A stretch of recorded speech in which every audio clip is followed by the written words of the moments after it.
You can write your first novel. Here's how. Book writing tip series tip number 7. Follow this plan. Right, first up, genre. Choose your genre. 1 genre, 2 genre, thriller, mystery romance, sci-fi, fantasy, you choose. Research, read what makes a good novel in that genre. What are the must-haves? What are the key components?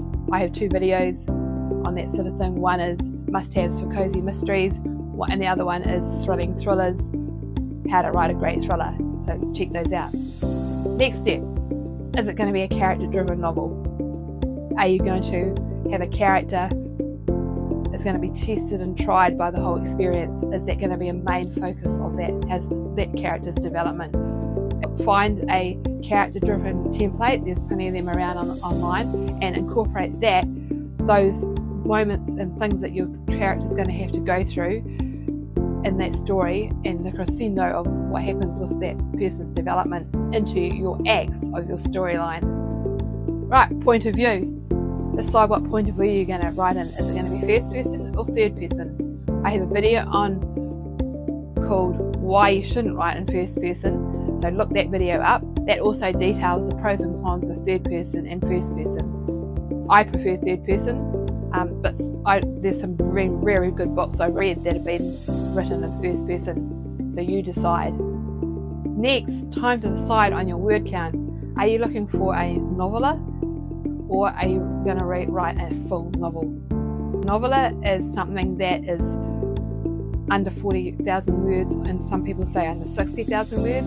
I think for a novel you really need 60 to 80,000 words. Anything over 80 is a bit much for a first novel. Publishers will not look at anything over 80,000 for a first time writer, I have been told, and I have seen in my research. So if you think you've got a story that's over 100,000 words, break it down into several novels, is my advice.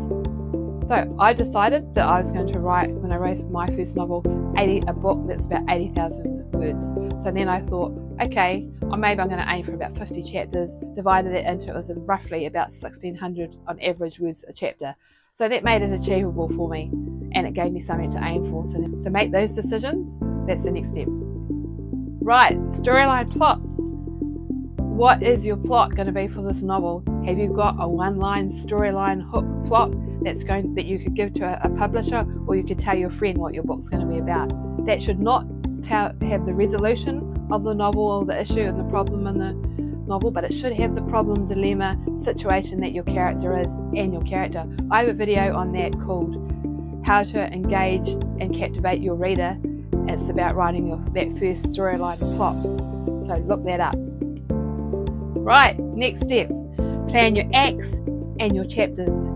Each book should have 3 acts. Each act, the stakes should get higher, the momentum should gather. Right, and also you need to plan out all your chapters, what's going to happen in your chapter. Chapters should be a mini version of your acts. They should have a problem, solution, and a hook to keep readers reading to the next chapter. Not as dramatic, potentially, as the whole thrust of the chapter, but each chapter should build momentum within each act. And it may not be a major solution, it just might be a way of them coping with the situation, or another development, or another piece of information that they get which is interesting to the story that's at the end of your chapter. Right, now you're ready to write your first page. Well done if you've done all this planning so far. So, first page, we need to make that really engaging, really interesting, get your readers intrigued and wanting to read on to see what happens in the rest of your book. If they pick your book up in a bookstore, they're going to read the back, then they're probably going to flick to the first page, and they want to know that it's worth them buying it and reading it. Okay, so how are we going to do that? Well, we're going to create intrigue and tension right from the get-go. We're not going to get bogged down with too much detail. We might have a little bit of information about setting, but we're going to get right into something that we want to show the reader about what's coming in the rest of the book. Okay, so I have a video on that. It's called Do What These Best-Selling Authors Have Done. Watch this video for information about how to do this. Right, now you've done all this planning, you're ready to start, but first you need to plan your writing time. Okay, plan your writing time with practical goals. You're not just going to write a book if you don't set aside time to actually do it, or actually do it, are you? So you need to decide, am I going to write once a week and for how long? Am I going to write twice a week? How many words am I going to aim to write every time I write? Am I going to write a chapter a week? Am I going to keep writing until I've done one chapter, which is roughly what I set myself was 1,600 to 2,000 words? Am I going to, if I feel like I can keep going and write another chapter? Am I going to write one chapter a day? When am I going to write it? Am I going to write it before work, after work, during the day, in the morning? Have I got a flexible schedule so I can choose how am I going to hold myself account to that? Don't be too hard on yourself, because life happens and you're not always going to write exactly how you plan. But celebrate when you do, have a schedule, tick it off when you do it, count your chapters, and keep your motivation going. So reward yourself when you do it. And the more you get into it and the more your novel gets going, the more you're going to want to keep going, because you're going to be wanting to get that story out. You're going to be wanting to get back to your characters, because you're really going to get into them if you develop them well and you like your story. Make sure you develop your characters really well as you write your story. The protagonist should be believable, he should be likable, he should have flaws, he should have strengths. He should do things that make your reader think, he should struggle with things that your readers can identify with. He should be relatable. He should grow, he should be faced with challenges. Your antagonist should be mostly unlikable, but occasionally maybe a little bit of doubt there about their humanness too, and perhaps there should be a little bit of sympathy from where they're coming from, but then they do something again and they're not really that likable and they really are the bad person. But you need to make your characters deep, and you need to be able to get into their heads for your readers. I have a video on that, watch this video. Hey, great, we've come this far. You've probably finished your manuscript though this time. Well done, that is such a good job to persevere that far just to get your manuscript done. Now is the fun part. We have to go through and we have to reread it, we have to edit, and we have to evaluate it, and we probably will have to make some changes. I think everybody makes a change from their first manuscript. Right, so first of all, go through, check for consistency. Are the characters real? Are there any slow bits? Is the plot believable? Is the setting in your world that you've set running by its own rules? Okay, is it engaging? Now this is a time where you could perhaps throw your manuscript out there to some people that you really trust, just to get a little bit of feedback, so that you can then match that with what your evaluation is and then make some changes. Right, I wouldn't probably invest at this stage in paying someone to do it, because you really need to do that when you're getting closer to the end. Right, so once you've done that, you need to make those changes. You might want to swap a chapter around, you might want to write a new chapter, insert a new chapter somewhere, you might want to delete a chapter because it's really, really boring, or half a chapter. You need to think about the first page again and how the book starts, and about the ending. Is the ending any good? Is it too much of a cliffhanger? Has the story been resolved enough? If you've got a series coming, it's alright to have a little bit of a question still to answer, but not a really dramatic cliffhanger where the person has read the book and thinks, flip, I wasted my time. I've been there, sure you have too. Okay, so let's look at our book, think about it from not just our perspective. We've put a lot of time into writing it, but we want to think, is the reader going to like this? Who's going to read it? That's why I suggested before someone else to read it who's going to be honest with you. Because if they say, nah, crap, and no, I don't like the character, this, that, you really need to think about it and you need to make some changes.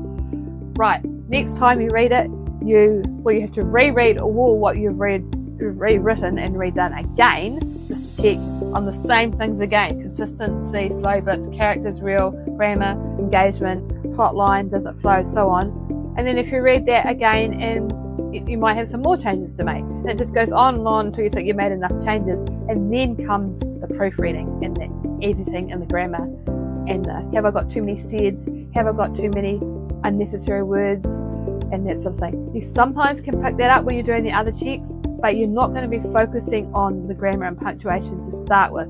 So you really need to have a read where you focus just on those things. Oh, once your manuscript is edited and proofread and checked and you're pretty happy with it, next step is the description. Now you will have hopefully your storyline, plot, premise that you have developed before you started this process. Now's the time to expand that, to put in more detail. Don't give the story away completely, but you develop that further than what the one storyline or a couple of paragraphs you might already have, into a full book description, giving a little bit more information about the characters and what's happening and the dilemma. But do not spoil the book. This is a good place to have a cliffhanger. Do not have a cliffhanger at the end of your book, but have a cliffhanger at the end of your description, so people want to read the book. It's a hook. Use that to your advantage, and please make sure your description is accurate to what's in your book. I have read books where the description promises something that isn't covered in the book, and that is a real letdown. So make sure you match your story and your description together. So how to choose your book title for this cover page for this fantastic book you've just written? Well, think about 2 or 3 words that encapsulate what the book is about, or the hook that your book is presenting to the reader. Then when you've done that, you need to think about, maybe it needs a subtitle to make it more relevant. Check other titles of other books in similar genres to yours to see what titles they have. Perhaps run a few titles through ChatGPT or AI. This is something I would use for AI for. There's heaps of things I wouldn't, but this is one of the things I possibly would. See my video about why not, or should I use my book to write AI. So the book cover continued. What sort of colour should it be? Think about the theme of your book. Think about the genre. Is it a dark story? Is it family orientated? Should it be bright and cheerful? Should it be subdued? And what's the scene that you're going to have on it? Is that going to be mystical? Then you've got to think about the colours and the objects and everything in relation to your cover. You can actually do your own book cover quite easily on Canva if you know how to work around Canva. You can generate AI pictures, which is another AI thing I actually would use and do use, because I would never pay somebody to actually draw me a picture for my book cover. I just don't have the money for that, so I use Canva for that sort of thing. Canva is great. You just need to look at other book covers in your genre to make sure you're following along the same lines and you're going to grab people's attention. Also, again, run this book cover past people that you know and even people that you don't know, or put it in and ask people what they think. Would they read this book? Have different book cover dummies to show people, to get their opinion, to do a poll, to do whatever. Ask people you trust which is the best book cover. Now, you can pay people to make your own book cover, and I think you can get some really good deals on Fiverr, but they probably just use AI to do it because they're pretty cheap. So I would personally just do it myself. But you can actually get a professional to do it if you want. You can get people that actually do it more the traditional way as well, if you've got the funds for that. So you choose. But the book cover is a very, very important part of your book, because it is the advertisement for what the book and the story is about, and the sort of people that are going to be reading your book. You have to make sure your book cover will appeal to them.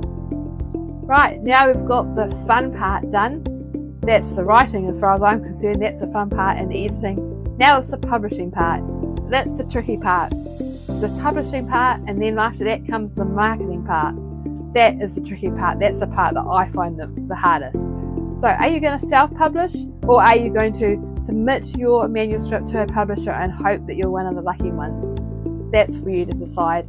I know it's very difficult to get professionally published because many publishers do not even accept unsolicited manuscripts, and they also advise that it's best to go through an agent. I mean, all that costs money and time and a lot of heartbreak. So I can understand why people self-publish. My book, which is up there, is self-published because of this very fact, because I wanted to get it out there. I didn't want to have written it and then be sending it to publisher after publisher saying no, and I couldn't actually find a publisher that would accept my sort of story from in an unsolicited manuscript form.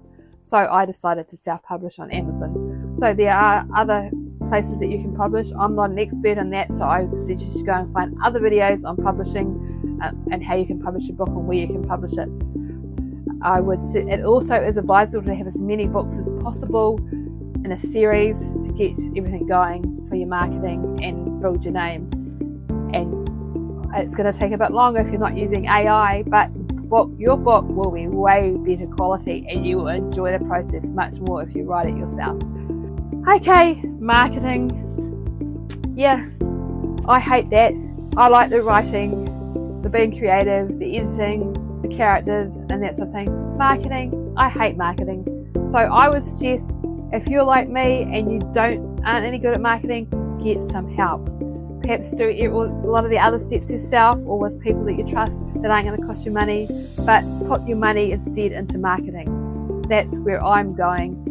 And use social media, but it does take a lot of time to build up your social media followings. But it's not impossible, people do it. I would suggest having a website and finding someone that can help you with your promotion. And that's one of the things I'm going to do with my book and my next book, because that's something I'm not good at and I need help with. Hey, thanks for watching and listening, and I hope this has inspired you to get started on your first novel. Write some comments below about what you think about some of the steps and the tips, and if you've tried any of this before and has it worked for you. And if you do go away and start your novel, come back and write some comments. I'd like to know how you're going. Hey, and I'm starting a new channel where I'm going to write my next book with you. It's going to be called Write With Me, Support from the Coalface. So I'd love to see you there. Please subscribe to this channel too if you like my content, so you can see other tips and reviews, and look out for that new channel because it's going to be great and it's going to help you, motivate you to write your book.